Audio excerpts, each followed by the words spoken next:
Amém. Tomara que cada um de nós sejamos renovados em nosso espírito, em nosso desejo de servir ao Senhor e voltar desse isolamento como vasos fortificados pelo Senhor, disponíveis nas suas mãos e usados para a sua glória na proclamação do Evangelho.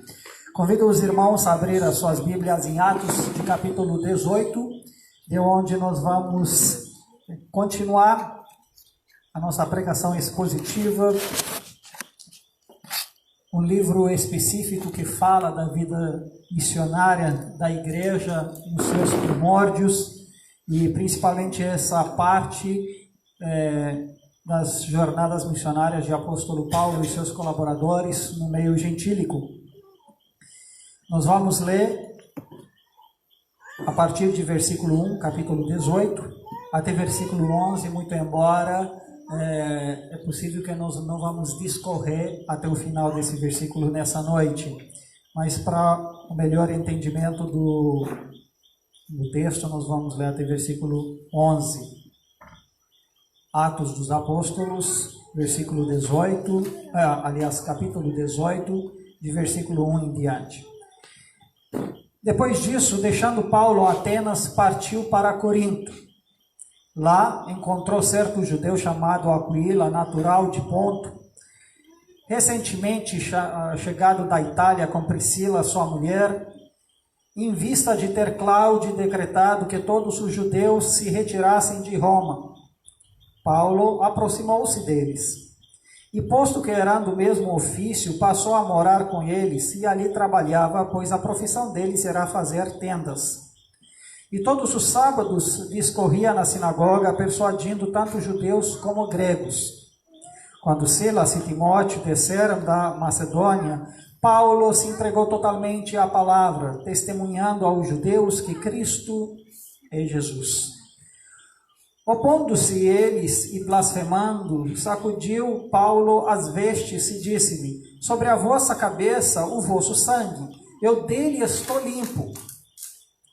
E desde agora vou para os gentios. Saindo dali, entrou na casa de um homem chamado Tício Justo, que era temente a Deus. A casa era contígua à sinagoga. Mas Crispo, o principal da sinagoga, creu no Senhor com toda a sua casa. Também muitos dos coríntios, ouvindo, creram e eram batizados. Teve Paulo durante a noite uma visão em que o Senhor lhe disse: não temas, pelo contrário, fala e não te cales, porquanto eu estou contigo. E ninguém ousará fazer-te mal, pois tenho muito povo nessa cidade. E ali permaneceu 1 ano e 6 meses, ensinando entre eles a palavra de Deus. Amém. Assim como nós falamos domingo passado, Paulo se encontrou em Atenas após curto tempo. Lá ele tem a chance de compartilhar do Evangelho com atenienses e também confessar no Areópago, onde ele faz aquela pregação maravilhosa, falando do Deus Todo-Criador, falando dos tempos em qual Deus notifica a todos se arrependerem, pois ele estabeleceu um dia do juízo. Depois disso, Paulo, ele deixa aqueles que creram para trás e ele segue a sua viagem, saindo de Atenas e partindo para Corinto, que era também uma cidade portuária. Portanto, era uma cidade multicultural, com pessoas de todos os lugares, de religiões variadas, mas ao mesmo tempo uma cidade bastante idólatra e bastante imoral, assim como nós podemos perceber também das epístolas que Paulo mais tarde escreve àqueles que se converteram nessa cidade e posteriormente se formaram como igreja. Então Paulo ele chega a Coríntio, pelo que nos parece ele chega sozinho, e enquanto ele esteja lá, veja que ele tenta se aproximar de pessoas que têm em comum a palavra de Deus, e ele encontra até então um desconhecido, um certo judeu chamado Aquila, natural de Ponto, que junto com a sua esposa chega da Itália devido a um decreto que o imperador Cláudio deu que fazia por onde todos os judeus deveriam sair de Roma. E com essa ocasião, Aquila e Priscila, em sua jornada, pararam no Coríntio e cruzaram no caminho do apóstolo Paulo. E o que nós percebemos que esse casal, que mais tarde se mostra a ser grandes colaboradores da obra de Deus, colaboradores do apóstolo Paulo, um casal muito especial que Deus tem em vista, eles também desfrutam da mesma profissão que o apóstolo Paulo tem, e isso faz por onde a amizade deles se liga de forma mais estreita, ele chega a morar junto e a exercer junto a essa profissão. Ao que nós percebemos, o apóstolo Paulo até então, ele professava essa profissão de fazer tenda, que era o meio também de sustento para ele, enquanto não havia colaboradores que se ocupassem de outros afazeres. Então, Paulo, na ausência de colaboradores, ele sozinho trabalhava com suas mãos e fazia tendas. Lembrando aos irmãos que isso não era constante, porque muitos tentam se aproveitar, fazendo uma parêntese desse texto e do apóstolo Paulo, em dizer que é assim que deve ser e que todo missionário deve trabalhar, ter um emprego, se autossustentar. Quando de fato esse texto ele não nos fornece uma base para isso. Antes nos diz sim que se necessário em alguns lugares e contextos é mais propício que nós trabalhamos e assim podemos permanecer naquele lugar como missionário. E devemos ser dispostos a trabalhar se necessário. No entanto, até da vida do apóstolo Paulo, como vemos no texto mais tarde, se percebe que quando ele teve a possibilidade de se liberar de outros afazeres para se dedicar à palavra de Deus, ele fez isso sem pensar duas vezes. Mas enquanto isso, até a profissão dele é uma profissão, parece, comum na época, e faz por onde se aproxima mais fácil de Aquila e Priscila. Eles moram junto. O próprio texto fala que Paulo se aproximou deles, trabalhar junto, tendo o mesmo ofício, e começaram a fazer tenda. E nesse meio tempo, Paulo não somente fez tenda, mas como judeu, em todos os sábados, ele discorria na sinagoga, persuadindo muitos judeus como gregos também. Então, de novo, Paulo, como do seu costume, em qualquer lugar que ele foi, mesmo no mundo gentílico, ele primeiro procura um lugar base, procura um lugar de contato, um lugar que tem pessoas adoradores a Deus, temente a Deus, que tem em comum a palavra de Deus do Velho Testamento, em base de qual ele prega a Jesus como o Messias. E ele vai nesse lugar, e suponhamos obviamente que Aquila e Priscila o acompanham, e lá Paulo começa a discorrer na sinagoga, levar as sagradas escrituras. Entendemos que ele faz uso dos pergaminhos do Velho Testamento, para que através dele, ele provasse que Jesus que ele está pregando é de fato o Cristo que eles, como judeus, esperaram. Era a esperança do Israel, é o Messias esperado, é aquele que estava sendo profetizado ao longo do tempo pelos profetas antigos. E Paulo, ele demonstrava e persuadia os judeus e os gregos que aderiam à sinagoga, para que eles percebessem em Jesus aquele que estava por vir. E quando ele passa esse tempo, a gente entende que nesse tempo ele discipula Aquila e Priscila. Nós não vemos muito se falando nesse trecho sobre ele, mas não sabemos que Aquila e Priscila se transformam em grandes colaboradores de Deus. Então veja como Paulo, mesmo no seu lugar de trabalho, ele se aproxima das pessoas. E indiretamente, embora o texto não o diz direto, nós entendemos que Paulo, ele ensina sobre Cristo. Então nós devemos ser atentos a todas essas circunstâncias e entender que todas essas circunstâncias não são acasos ou infortúnios, mas são antes providência de Deus para guiar a nossa vida. Veja, qualquer decreto de retirada de uma cidade, qualquer decreto que te faz se isolar, não é um decreto fácil. Principalmente para esses judeus que possivelmente estabeleceram os seus negócios em Roma, que era a capital do império, você sair, levar suas coisas e ir embora, não deve ter sido a coisa mais fácil para eles.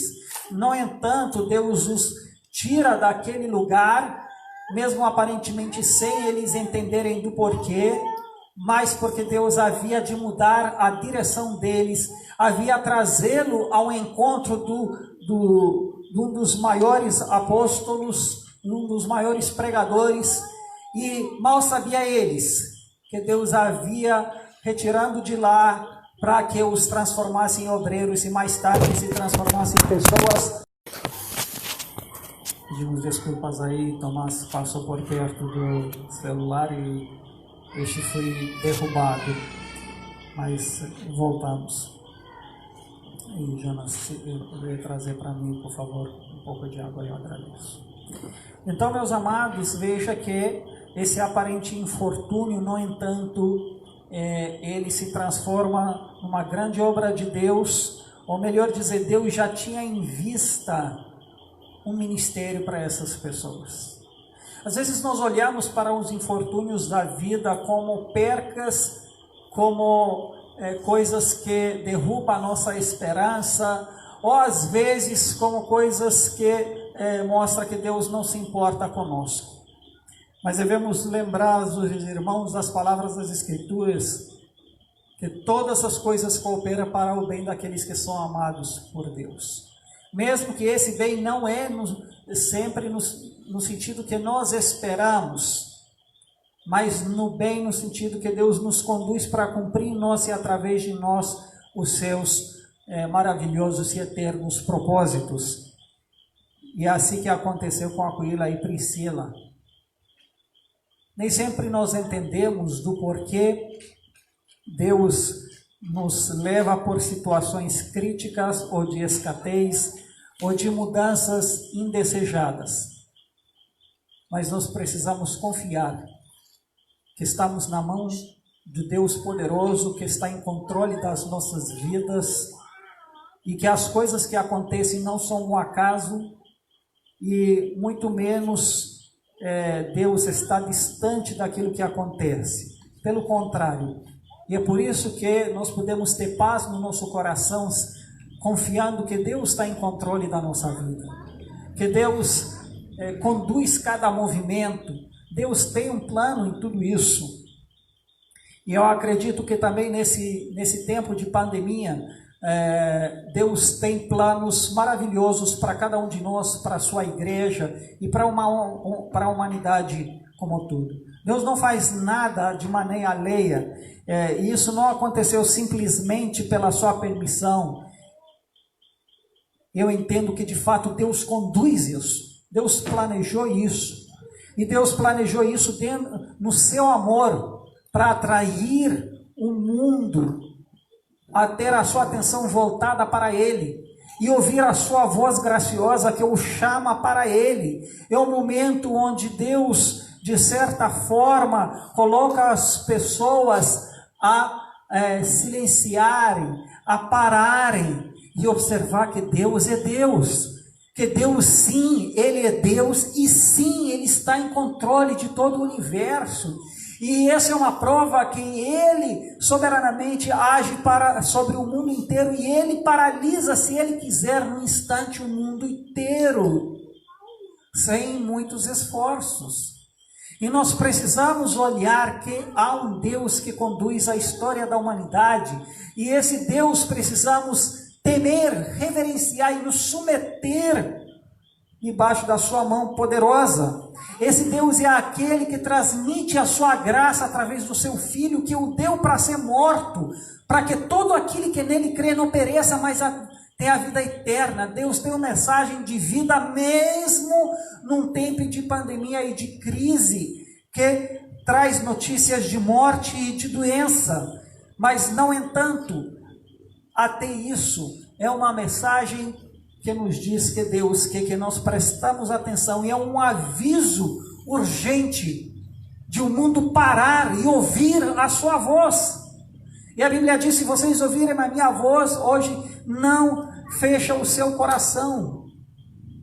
Eu diria que é uma mensagem emergente a prestar atenção, a tentar ter uma perspectiva eterna das coisas e entender que a nossa vida está por um fio o tempo todo, não somente agora em pandemia, ela sempre está por um fio. Mas agora que nós a percebemos mais, e olhar através disso a emergência que Deus do arrependimento que traz. Por quê? Porque estabeleceu um dia, que quando esse dia vai chegar, é um dia de julgamento, um dia onde não há mais graça, onde não há mais o que se fazer, onde o julgamento ali vai ser muito justo e muito duro ao mesmo tempo. Mas hoje é um dia de graça ainda.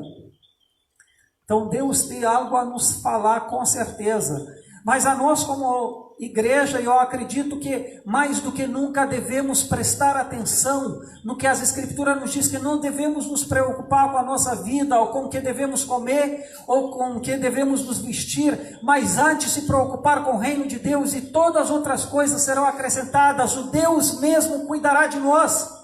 Mas nós devemos cuidar de nos preocupar e priorizar o reino de Deus, coisa que nitidamente deixamos em segundo lugar há muito tempo como a igreja. Estamos muito voltados em nós mesmos, vivemos como pagãos muitas vezes, nos deixando em uma corrida desesfreada para suprir as nossas necessidades, desejos, acumular para nós mesmos, para nos sentir seguros através do nosso próprio trabalho e da nossa correria, e deixamos de confiar em Deus e, portanto, deixamos de investir no reino de Deus. Eu creio que a grande mensagem para a igreja é a priorização da pregação do Evangelho. Se Deus em si paralisou o mundo, mostrando a grande necessidade que o mundo tem do Evangelho, o mundo está perecendo e vai para o inferno sem Cristo, será que nós como igreja devemos ter alguma outra prioridade, nos preocupar com outra coisa? E a tentação, meus amados, é que a igreja se preocupar consigo mesmo, com outras coisas agora. Porque dizemos nós, estamos numa crise tremenda, e de fato estamos. Mas minha preocupação é que depois dessa crise, a igreja voltará a ser preocupada consigo mesmo, em vez de voltar com toda a forma a dizer: antes de mais nada, vamos investir, vamos não deixar passar esse momento, vamos nos envolver para que a palavra de Deus seja pregada, vamos enviar mais missionários, vamos sustentá-los. Não vamos nos preocupar com construir a nossa própria casa, mas vamos nos preocupar com o Evangelho. Vamos ver a emergência da mensagem que Deus a trouxe com essa pandemia. Eu fico muito preocupado como as igrejas voltarão. Eu fico muito preocupado como as igrejas se postarão diante dos projetos dos missionários que serão apresentados. Eu fico muito preocupado ao ouvir dizendo: irmão, você sabe que passamos por uma pandemia e que a igreja não tem tempo para pensar em missões agora. E meu amado, eu quero dizer, se ela não tem tempo e se acha que não é tempo para pensar em missão, então em que mais outra coisa ela deve pensar? É exatamente nisso que devemos pensar. Será que Deus não provou que Ele nos sustenta e que nós dependemos puramente dEle? E nessa pandemia você faz o que tanto para sustentar a sua vida ou a sua igreja? Nada. Deus nos reduz ao ponto de mostrar: olhai para mim e sabeis que eu sou Deus. Confiem em mim, que mais vocês querem que eu falo? Deus nos parou para que nós conscientizamos: eu sou Deus, confia em mim. E então, faça que eu lhe mando. Será que depois dessa pandemia, ao voltar, nós podemos dizer: Deus é Deus? Vamos parar de nos preocupar o que vamos fazer, como vamos fazer com as entradas, com dízimos e ofertas, e assim por diante.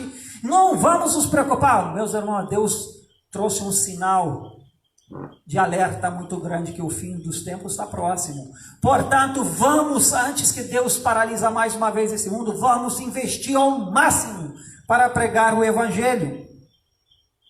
Eu creio que Deus tem algo a nos falar e nos conduz no meio das crises, nos retira dos nossos contextos aglomerados de vida, para Deus nos tornar os seus ministros, para Deus usar poderosamente a nossa vida.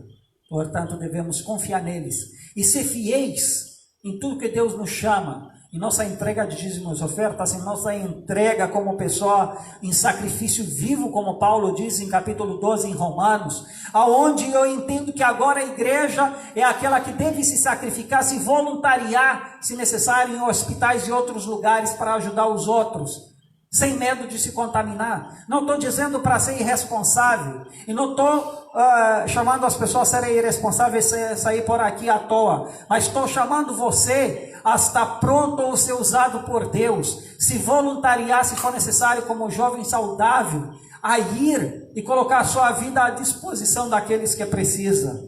Se nós não fazemos isso, meus amados, quem mais fará? Lembra-se que Cristo vem para dar a sua vida por outros. Nós fazemos o quê? Nós preservamos as nossas vidas dos outros? Será que não é esse o espírito que nós devemos ter também, dar a nossa vida para os outros? Então, Deus conduz as circunstâncias, mas vamos ver deles não apenas infortúnios. Às vezes, quando uma situação negativa acontece, perdemos o emprego, ou algo negativo acontece na nossa vida, nós somos tentados dizer, olha, meu irmão, não tem tempo agora pensar na igreja ou nas coisas, aconteceu isso comigo, eu tenho que agora cuidar da minha vida, eu tenho que cuidar do meu emprego. Meu amado, pelo contrário, se Deus te traz por essas situações indesejadas na vida, pensa, qual grande plano Deus tem comigo nisso? Você acha que isso é só para que você agora se isole e cuide dos seus problemas? Não. Deus tem um plano com você nisso.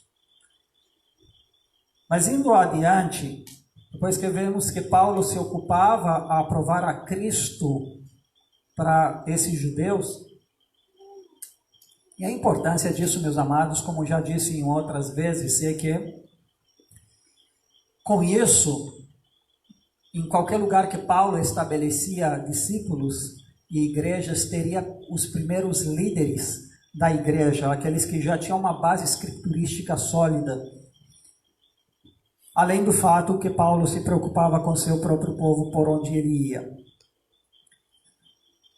Mas indo adiante, quando Silas e Timóteo desceram da Macedônia, Paulo se entregou totalmente à palavra, testemunhando ao judeu que o Cristo é Jesus. Veja que mudança. Silas e Timóteo aparecem e Paulo para de ter outras ocupações, ele para de trabalhar em fazer tendas e ele começa a investir, dedicar seu tempo na pregação do Evangelho. Existem algumas coisas que nós podemos dizer quanto a isso. Em primeiro lugar, se é possível, é de desejar que os obreiros de Deus se dediquem inteiramente 100% à pregação do Evangelho sem ter outras ocupações. É claro que há situações e situações, assim como já disse, onde é preciso que tenhamos outras ocupações para o nosso sustento. Mas, no entanto, o ideal é que se tenhamos colaboradores, tenhamos possibilidades, o ideal é que o obreiro de Deus ele se dedica inteiramente ao trabalho. E como é importante, meus amados, perceber que missões não acontecem somente com aquilo que prega, mas acontece quando o corpo de Cristo age junto, quando outros entendem o seu papel nisso. Veja, Paulo era aquele que se debruçava em pregar as Escrituras e mostrar a Cristo. E muito embora acredito que Silas e Timóteo também tinham algo a dizer, mas ainda que Timóteo, mais tarde, ele chega a ser um pastor e trabalhar no Éfeso. Mas veja como eles entendem o papel deles para liberar o apóstolo Paulo para se dedicar à pregação do Evangelho, sustentar eles, acata sobre ele certa responsabilidade para deixar ele livre. É preciso, meus amados, que cada um de nós enxerga o ministério com uma importância tremenda, de tal modo que nós nos dediquemos para que os obreiros de Deus eles estejam livres para se dedicar à palavra de Deus, que seja livre de outras ocupações. Hoje em dia, infelizmente, muitas pessoas, ou com inveja, ou sei lá, com outros tipos de sentimento, querem que os pastores façam 1001 outras coisas que não é de fato coisas que eles devem fazer. E muitas vezes deixa de fazer o que é para fazer, que é pregar e se dedicar à pregação do Evangelho. Mas é importante que nós, como igreja, como pessoa, entendemos a necessidade de ser colaboradores e fazer por onde assim aqueles que Deus os chamou de maneira especial para pregar o Evangelho possa fazer isso. Por isso que em missões é importante termos colaboradores. Nós não fazemos a obra de Deus sozinhos.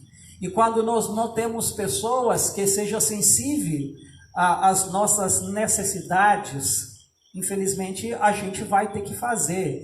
Mas eu vejo com tristeza quando pessoas reclamam ou acham que a gente quer se aproveitar dos irmãos em certas situações da vida e não entende de fato o valor de se ocupar com a palavra de Deus. Não entende o valor que Deus deu à pregação do Evangelho aos seus obreiros, o valor do ministério deles para a igreja como um todo. Veja, Paulo deixou de trabalhar quando Silas e Timóteo vêm. Eles enxergaram esse ministério de uma forma tão importante que eles chegaram, já assumiram certas coisas para o apóstolo Paulo ficar tranquilo. Eu acredito, meus amados, que da mesma forma nós podemos colaborar com os pastores, com missionários, com os obreiros, seja lá onde nós estamos, podemos colaborar orando por eles, podemos colaborar financeiramente para que eles não se preocupem com isso e possam se dedicar à obra, que eles possam ter livros para ler, que eles possam ter tempo para descansar também, ter suas férias também, porque muitas vezes a gente pensa em pastores e missionários como eles têm que ter apenas o básico para sobreviver, e eles não podem ter férias, todo mundo pode, mas eles não. Eles não podem descansar, ele não pode ter auxílios, mas não é assim. E devemos ser sensíveis às coisas simples da vida, meus amados. Muitas vezes o que não deixa a gente trabalhar mais são as coisas simples. E como faz diferença trabalhos que ajudam. Nós estamos numa situação, nós temos 4 filhos, obviamente que são nossos filhos, nós os fizemos e somos alegres por isso e somos responsáveis pelo seu crescimento. Mas como é precioso quando as pessoas entendem a necessidade de auxiliarmos, estar disponível, às vezes até se sacrificar para que nós podemos nos debruçar sobre a obra de Deus. Mas é que triste que às vezes tem pessoas que acham demais isso. Tem pessoas, eu não estou falando só de mim, mas estou falando de outros também. Ele fez filho, que ele se cuida. É verdade, é a minha responsabilidade. Mas que triste quando as pessoas olham de uma maneira tão negativa, olha de um jeito, parece que a gente quer se aproveitar de algo e não vê a importância de colaborar, não vê nisso uma honra de colaborar para que a obra avança. Isso mostra a nossa minimez. As pessoas acharam maior honra de acompanhar um missionário, um pastor, de estar auxiliando para que ele possa fazer a obra de Deus com mais facilidade. E hoje em dia a gente não entende mais essa honra, essa alegria de servir para que a obra de Deus ela aconteça. Por isso que nós temos obreiros cansados, estressados, porque as pessoas não enxergam as suas necessidades e não vê nem a necessidade de chegar perto. Antes os responsabiliza e critica como um que querem se aproveitar, mas não tem nada a ver com isso, meu amado. Lembra-se que muitos dos deveres dos apóstolos, havia pessoas que se dedicaram para ele se dedicar especialmente à palavra de Deus. Mas isso é quando nós valorizamos o ministério da palavra. Mas com isso, vejamos que também no Coríntio, como em outros lugares, havia oposição. Opondo-se eles e blasfemando, sacudiu Paulo as vestes e disse: sobre a vossa cabeça o vosso sangue. eu dele estou limpo e desde agora vou para os gentios. Paulo entendeu que ele não pode converter ninguém. E era a responsabilidade deles por eles não ter ouvido. Parece que a maioria dos judeus, eles se opõem a Paulo, começou a blasfemar, e Paulo se sente livre do sangue dele. E ele entende que fez o seu dever de pregar o seu evangelho, então ele não é responsável pelo que vai acontecer com eles. As pessoas são responsáveis, nós devemos nos sentir livres ao pregar o evangelho. No entanto, fazer o que depende de nós, para que esse evangelho seja pregado. E veja como Paulo, ele deixa claro, agora eu vou para os gentios. Isso deve irritar mais ainda os judeus. E saindo dali, Paulo entra em outra casa, Tício Justo, que era temente a Deus, e que estava perto da sinagoga. Mas apesar disso, o versículo 8 deixa que havia, no entanto, pessoas entre os judeus que se converteram e aderiram à palavra de Deus. Crispo, o principal da sinagoga, veja, ele era um dos líderes da sinagoga, ele creu no Senhor com toda a sua casa, como também muitos dos coríntios ouvindo, criam e eram batizados. Veja como em todos os lugares os gentios tinham uma aderência à fé muito maior do que os próprios judeus, mostrando assim a graça de Deus entre eles. E Paulo prega a palavra de Deus, e de novo em versículo 9, pela segunda vez em sua jornada, Paulo tem parte de uma visão. Lembra-se que a primeira vez, Paulo tem parte de uma visão quando ele tem que interromper o caminho dele e passar para a Macedônia, e lá Deus fala que tem uma obra para ele, e Paulo passa para a Macedônia, e quando sai da Macedônia, de novo, Paulo, nessa estância em Coríntio, à noite ele tem uma visão onde o Senhor lhe diz, não temas, pelo contrário, fala e não se cales.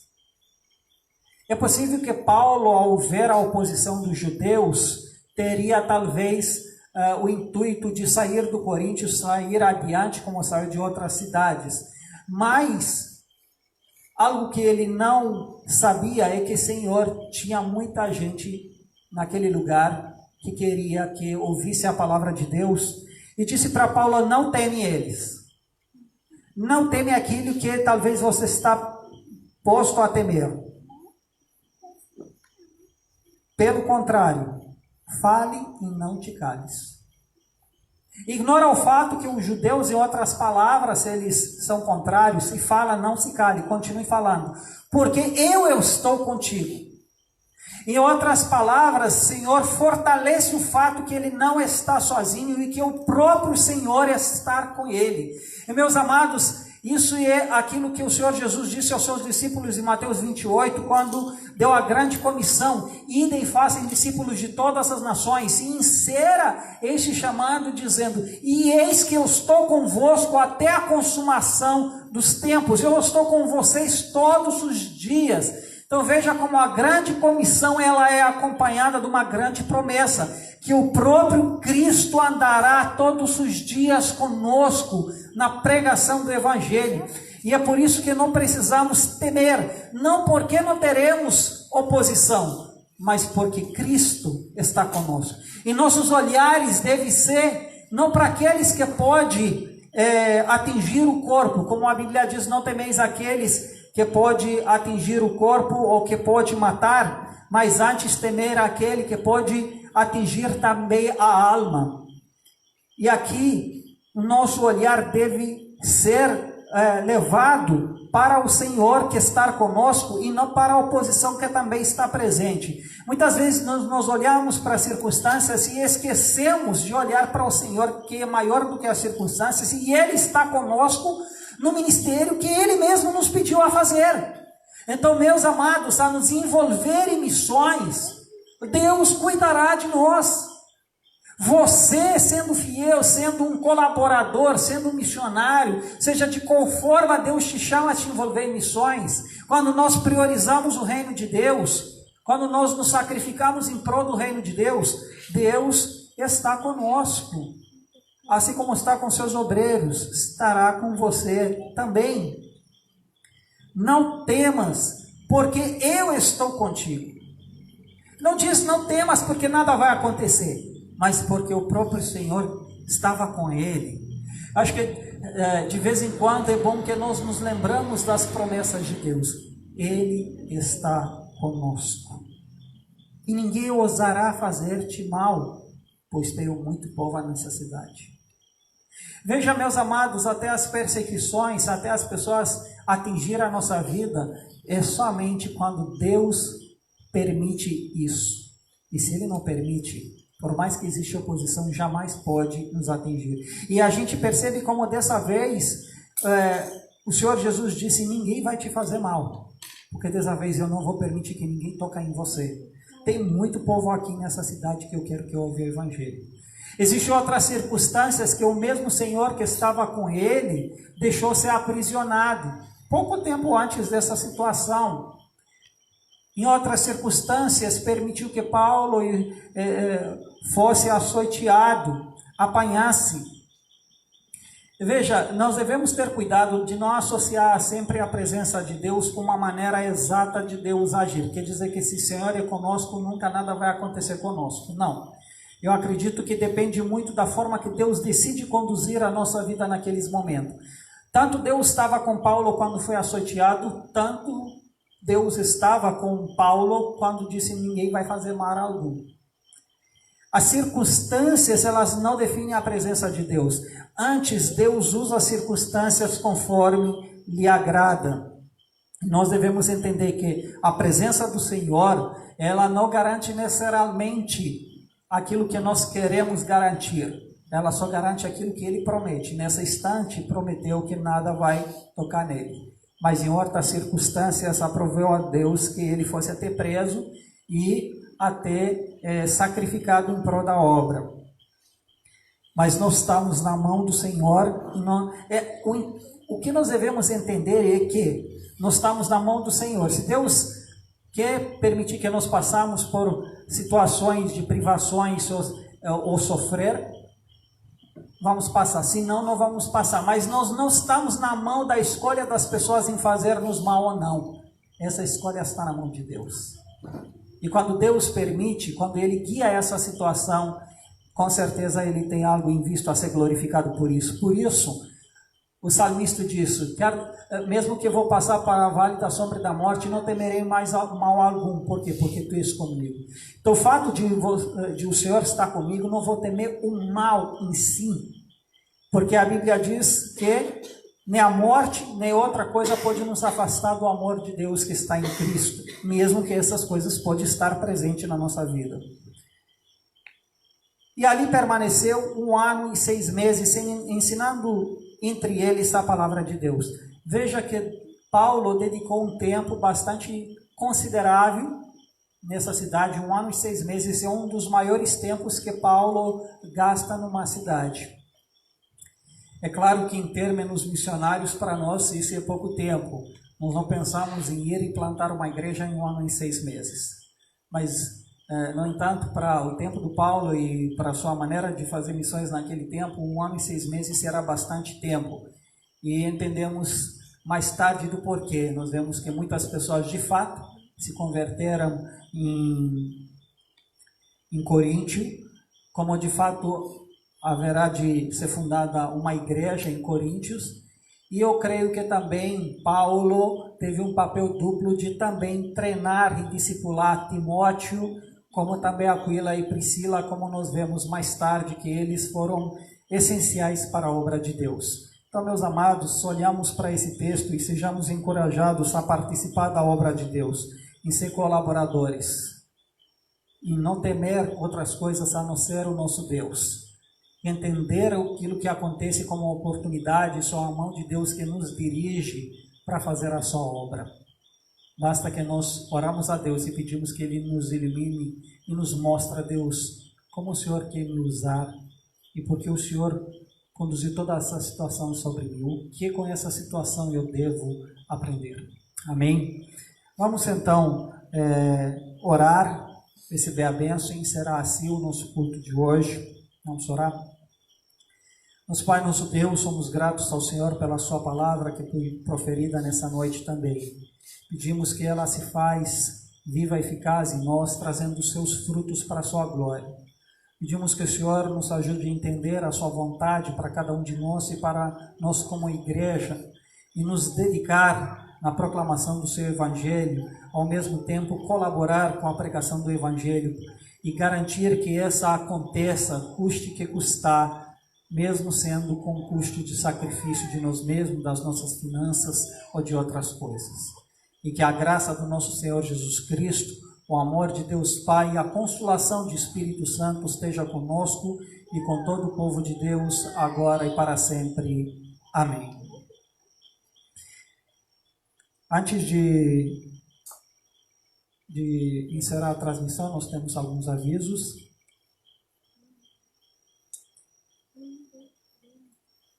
Primeiro, queria dizer que aqueles irmãos que, se porventura, têm necessidades de alimentos,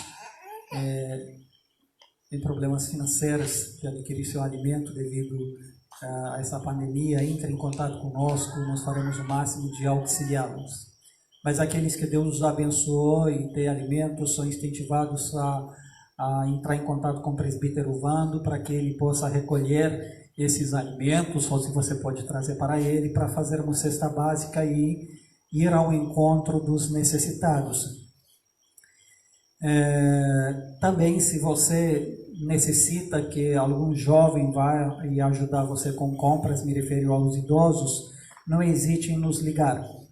E ao mesmo tempo, se você precisa falar com alguém, orar, liga para qualquer irmão, aprende a desfrutar das possibilidades técnicas e aproveitar isso para ter comunhão. Também entrar em contato conosco, é muito importante nesses tempos de falarmos um com outros. Eu me lembro daquele versículo em Malaquias, onde diz que e naqueles tempos aqueles que temiam ao Senhor falavam um com o outro. Então não passa sozinho qualquer crise que for.